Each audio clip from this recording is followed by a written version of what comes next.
Vamos a saludar a nuestro invitado próximo, pero antes de que lo saludemos, bueno, saludémoslo primero.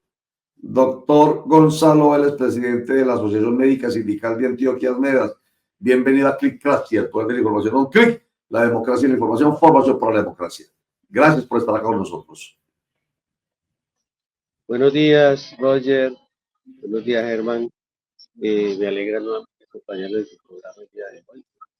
Muchas gracias. Muchas gracias. Bueno, doctor Gonzalo, vamos a presentarles a usted y a nuestros internautas y televidentes un video corto de una persona que hace una denuncia que nos pareció, voy a calificarla, aterradora, porque es eso. O usted nos dirá, si no, que es el experto. Veámoslo, escucha y entonces con base en eso le pedimos su participación, su opinión. Aquí está. ¿Desde cuándo el cáncer tiene partido político? Imagínate que es a ti y a tu madre a quienes la médica le niegan el servicio, solamente por tener posturas políticas diferentes. Al parecer, en una consulta médica con una mastóloga en la ciudad de Pereira, se le negaron los servicios a una paciente. Cuenta el esposo de esta señora que en medio de la consulta llegaron al tema del panorama político y de los servicios de salud, y la médica en ese momento les dice que el sistema se encuentra de esa manera por culpa del presidente actual, Gustavo Petro, a lo que ellos responden que no están de acuerdo. Después de hablar de diferencias políticas, la médica supuestamente se niega a operar a la esposa del señor que hace la denuncia pública. Aquí les voy a dejar un pedacito del video para que corroboren ustedes mismos. Que no va a operar a mi esposa porque usted, por eso, ilegal no. Usted está diciendo que el culpable es Petro y yo le estoy diciendo que no. Y usted está diciendo que no va a operar a mi esposa. Eso no es ético, señor. Y la voy a llevar. No. ¿Cómo así? Por eso no. La señora dice que el culpable de que estemos así es Gustavo Petro. Nosotros ponemos nuestra posición y la señora está diciendo que no va a operar a mi esposa porque no estoy defendiendo a Gustavo Petro. No tiene por qué una mastóloga hablarme de Gustavo Petro aquí. Esa no es su función, señora. No es su función. Usted no tiene por qué tocarme el tema de Gustavo Petro aquí en este consultorio. El análisis de esto es que realmente estamos llegando a un punto de intolerancia del pensamiento y del criterio del otro. No podemos seguir discriminando ni llegando al punto de cometer una violación a la ética médica o a la ética profesional, porque esto puede pasar en cualquier otra profesión, solo por tener posturas políticas diferentes. Tenemos que entender que nuestras profesiones están aparte de los criterios políticos de cada uno. Piensen a dónde vamos a llegar si seguimos de esta manera, simplemente negando la atención de cualquier profesional a las personas porque pensamos diferente. Bueno, doctor Gonzalo Vélez, presidente de Armedas, ¿qué le suscita a usted ese episodio?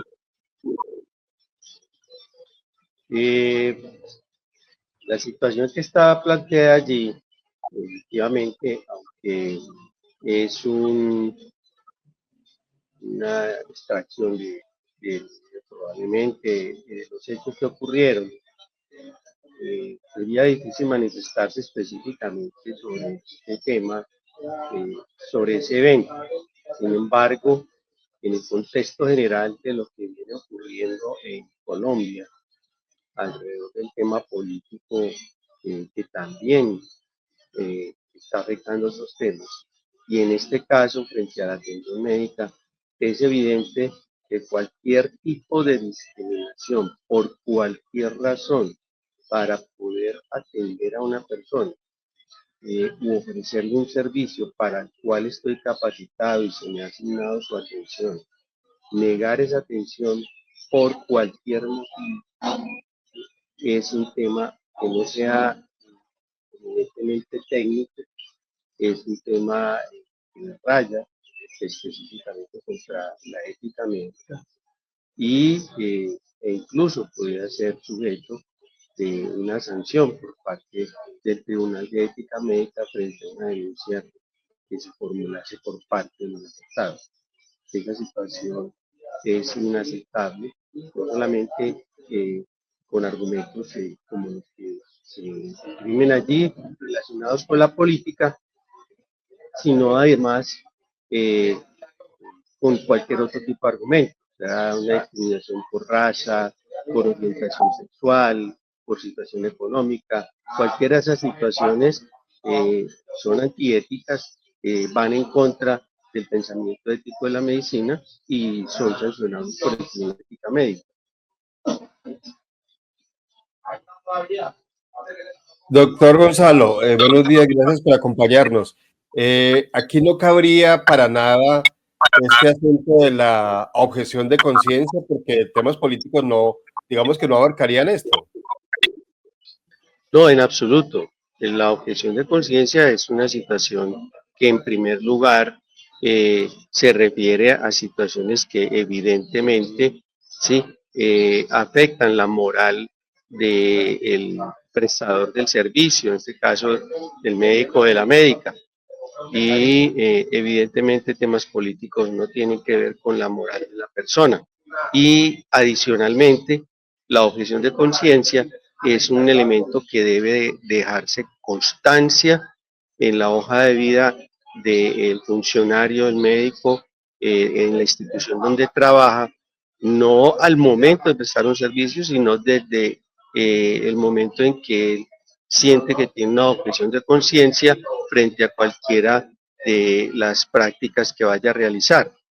Específicamente, por ejemplo, para el caso de la interrupción voluntaria del embarazo, el aborto consentido. Esta situación por la ley prevé la objeción de conciencia por parte de una persona que por razones religiosas o morales, un médico considere que no está en condiciones de prestar ese servicio, pero este médico o esta médica deben dejar una constancia previa en su hoja de vida, si no al momento de tener el paciente al frente suyo.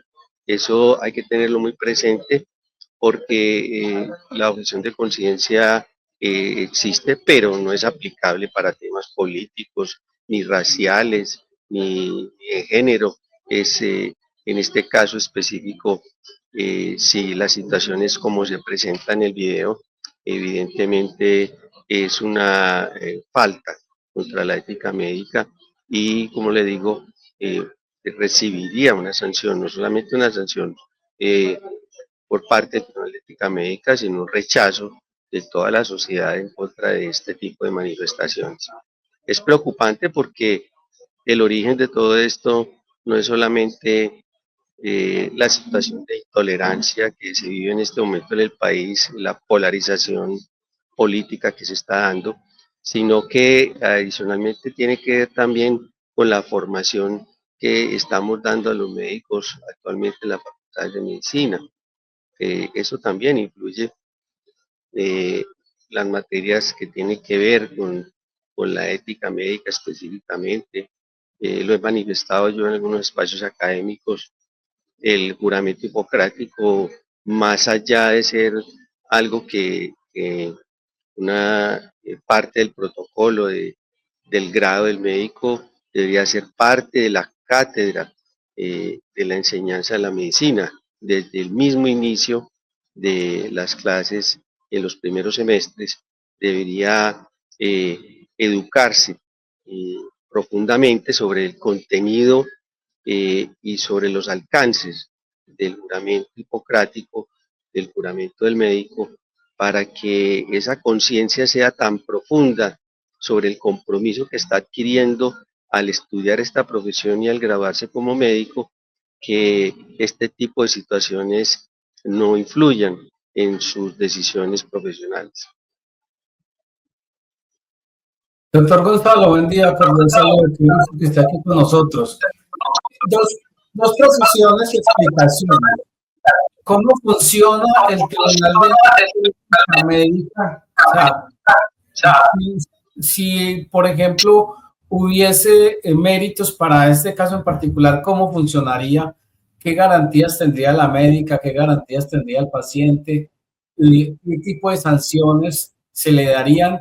Y la segunda es si esto adicional puede acarrear sanciones de tipo penal y disciplinario en caso de que esta funcionaria fuera, por ejemplo, trabajara para una entidad pública. Bueno, es bastante amplia la pregunta, pero vamos a tratar de ser concretos. El Tribunal de Ética Médica es una institución que está claramente definida en la legislación colombiana. Eh, es la competente para evaluar todos los actos relacionados con el acto médico, evaluar su su contenido desde el punto de vista ético de la profesión, eh, que verdaderamente cualquier circunstancia el médico haya obrado de acuerdo a sus conocimientos, de acuerdo a la práctica reconocida eh, y a las técnicas que están establecidas y que no haya obrado de una manera imprudente o negligente frente a un paciente. Y en esas situaciones, entonces, eh, la evaluación de un caso específico parte de una denuncia, de la denuncia que formule en un momento dado alguna persona afectada o una institución de salud que reciba la queja y que deba trasladarla al Tribunal de Ética Médica por su relación con el acto médico. En ese sentido, entonces, el tribunal está integrado por varios, en su mayoría médicos, con conocimiento, con experiencia, con reconocimiento académico y científico, evalúan el caso y frente a las pruebas que se presenten, toman una decisión de sancionar o no al médico por la falta que haya cometido. Estas sanciones tienen una gran variedad de posibilidades, pero pueden dar incluso hasta la suspensión de la tarjeta profesional y del permiso para ejercer la profesión en Colombia, en caso de que la falta haya sido tan grave. La suspensión puede ser temporal o puede ser permanente de acuerdo a la situación. Eso no exime, adicionalmente, de que la institución donde trabaja la persona pueda ejercer acciones disciplinarias contra esta persona, y más aún si es una institución pública de salud, e incluso si llega a producir un daño efectivo sobre la persona, puede llegar a situaciones desde el punto de vista de civil, demandas civiles con eh, probablemente de acuerdo a lo que fallen los jueces, costos económicos, de conocimientos de indemnizaciones económicas al paciente o a la familia, y también, pues obviamente, en algunos casos podrá llegar incluso a sanciones penales si en un momento dado le demuestra que la situación puede haber producido un daño de tipo doloso o culposo. Roger, al principio de la presentación del programa del tema, doctor Gonzalo, me decía que le parecía aterrador. Yo concuerdo con él.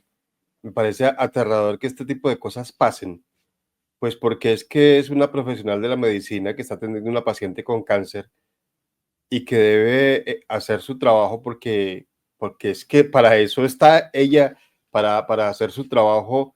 Y la pregunta, doctor Vélez, es que tiene que hacer ¿qué está haciendo una médica hablando de temas políticos? Bueno, se puede hablar de cualquier cosa en la consulta, pero no es centrarse en los temas que conciernen al tratamiento de la paciente, involucrar temas políticos y después desquitarse con la paciente simplemente porque no es antipetrista y podría ser al contrario, antiuribista, lo que usted quiera, antiduquista, cualquier tipo de cosas. Nada, doctor, justifica una reacción de esas, y menos decirle que no la va a operar simplemente porque no están de acuerdo en quién tiene la culpa con el tema de salud, desde la crisis de la salud. Además, doctor, ese tema que lo hemos hablado tanto con usted, ahora resulta que la salud se vino a empeorar solo de 3 años para acá, cuando todos sabemos que la crisis ha existido siempre. Una persona que está en el mundo de la medicina, que debería saber realmente cómo funcionan los EPS, cómo funciona el sistema, y fuera de eso, tomar represalias contra una familia simplemente porque no coinciden con sus ideologías políticas. Por lo pronto, la sanción social que esperemos que genere el video, doctor. Sí, el acto médico es un acto que ha sido afectado por la ley 100 de 1993. El acto médico debiera de ser un acto muy íntimo entre el paciente y el profesional que lo está atendiendo. Desafortunadamente, la ley que mercantilizó la salud, la ley 100 de 1993, puso un intermediario en ese acto médico, y entonces la relación se contamina de los intereses de las mismas EPS y de algunas de las IPS donde está laborando el médico, y entonces otros intereses pueden intervenir allí en ese acto médico. Y esa situación ha llevado a que efectivamente ocurran cosas que son desde el punto de vista en muchas ocasiones ético inaceptables. El hecho de que el médico sea constreñido para formular un medicamento específico o para ordenar un examen especializado o para remitir un paciente a un nivel superior de especialidad médica. Esas situaciones rayan con la ética y efectivamente hacen parte del contexto de lo que la ley 100 trajo a la relación médico-paciente. En este momento nosotros quisiéramos que verdaderamente la reforma nos trajera un cambio en este sentido y permitiera que la relación entre el médico y los pacientes pudiese ser más íntima, pero al mismo tiempo que la formación médica pudiera avanzar en este sentido, ser más humana, de humanizar aún más la relación entre el médico y los pacientes, y nos permitiera de alguna manera entender que nuestro papel no es el de hacer discusiones políticas, ideológicas o de otro tipo de discusiones, sino que debiera ser diferente. El papel debiera ser concentrarnos en la atención de la enfermedad, de la situación emocional del paciente en relación con esto y de la situación familiar también en ese mismo sentido. Absolutamente claro. Absolutamente claro, doctor Gonzalo. Una última pregunta. Ya no pensando en lo lógico, es que esto es una verdad de perogrullo. Que un médico tenga que ser humano no tiene ninguna vuelta de hoja. Es una verdad de perogrullo. Pues hay que ver el estado de indefensión, la sensibilidad especial del paciente por su enfermedad y, por supuesto, la de sus familiares. O sea, el que no sea médico sabe que se necesita una atención, sobre todo humanizada. Entonces, esa es una verdad de perogrullo. Pero venga, yo le pregunto, la gente de la calle, por un caso que les ocurrió, los dependientes de almacenes deberían tener una preparación especial para atender a personas que tengan alguna problema de tipo físico o incluso cognitivo, que por ejemplo una persona con síndrome de Down, para la atención, doctor Gonzalo, una persona que tenga muestras, por ejemplo, de cáncer, que se nota, por ejemplo, porque está de pronto sin cabello, debe haber una atención especial. Las empresas deben preparar a sus dependientes, los supermercados, por ejemplo, deben hacerlo para que tengan una consideración especial con ese tipo de personas.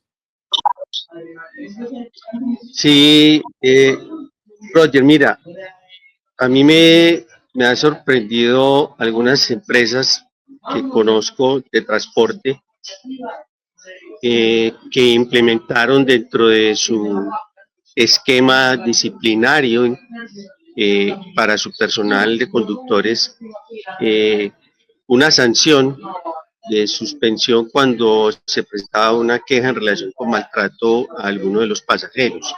Y la sanción era muy particular porque no solo incluía una suspensión del servicio, sino que durante ese periodo de suspensión el conductor debía hacer un curso de atención al público que dicta el SENA. Y la calidad de la atención que de esa empresa de transporte ha venido mejorando de una manera sorprendente, de modo que mejora mucho el trato, la tolerancia, la comunicación entre el conductor y sus pasajeros. Y esto es un solo ejemplo.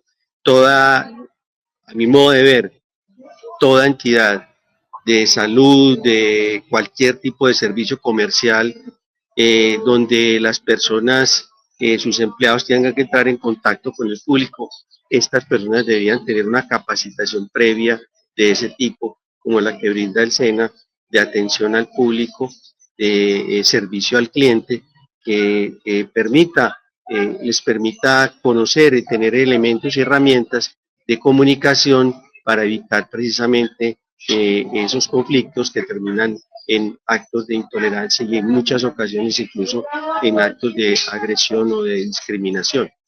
De modo que yo estoy de acuerdo contigo, todas las empresas que tienen empleados que atienden público deberían tener esa consideración y entrenar a su personal con elementos, con herramientas de comunicación que les permitan solventar estas situaciones. Qué bueno escucharle eso. Nos dio a conocer el nombre de esa empresa de transporte para invitarla para que dé ejemplo, porque esto lo traemos a colación por un hecho que ocurrió este fin de semana en Almacenes Éxito con un maltrato a una persona. Estamos viendo incluso algunas imágenes, pero ahorita lo trataremos más adelante. Lo que queríamos es que ya por lo menos adelantamos la respuesta de parte suya como experto, como médico, y es que esa es una obligación. Pues la primera es lógica, que los médicos, los enfermeros, los paramédicos y todos los que den parte del sistema de salud tienen que ser muy humanos, eso tiene vuelta de hoja. Pero la gente además debe, por la muestra un poco, usted lo acaba de decir, debe tener un tratamiento, sobre todo cuando tiene contacto con el público, debe tener una formación, una educación, si se quiere, especial, y ya nos dio usted un buen ejemplo de una empresa de transporte. Doctor Gonzalo Vélez, presidente de Almedas, mil gracias por habernos acompañado, como siempre. Nos aporta muchísimo este proceso nuestro de informar formando. Muchas gracias. Roger, gracias a ti por la invitación y a Germán también. Estaré atento a cualquier invitación nuevamente que me hagan y resaltando nuevamente a todos los colegas médicos, releer el tema de la ética, revisar el tema de la ética y entender que hoy en día la política polarizada que se está viviendo tampoco debe ser, ni siquiera fuera del espacio médico, nuestro comportamiento tan intolerante. Debemos ser capaces del diálogo, de la conversación entre seres humanos en diferentes temas, respetando las opiniones de los demás. Mira lo que pasa en el fútbol en ocasiones también, las agresiones que se dan por esas polarizaciones. Creo que la sociedad nuestra debe caminar hacia entendernos, hacia buscar herramientas de diálogo y a mejorar la comunicación. Muchas gracias a ustedes. Muchísimas gracias y gracias por esa reflexión final a modo de colofón, absolutamente claro. Hace parte pues de esa invitación que estamos haciendo permanentemente nosotros, que es tan difícil. A veces piensa uno, ¿verdad? Que es que no va a ser posible. Hay gente que no le importa. Entre más malos sean, mejor. Así, ¿cuántos habrán aplaudido? Imagínense ustedes a esa médica que le negó, mastóloga creo que es, que le negó a una paciente con cáncer el servicio porque es petrista. ¿Cuántos habrán aplaudido? Así. Entonces, es muy difícil de todas maneras cuando hay, digamos, esta polarización tan aterradora, que la palabra la vuelvo a utilizar, a Germán le sonó y hay que volver a tratar.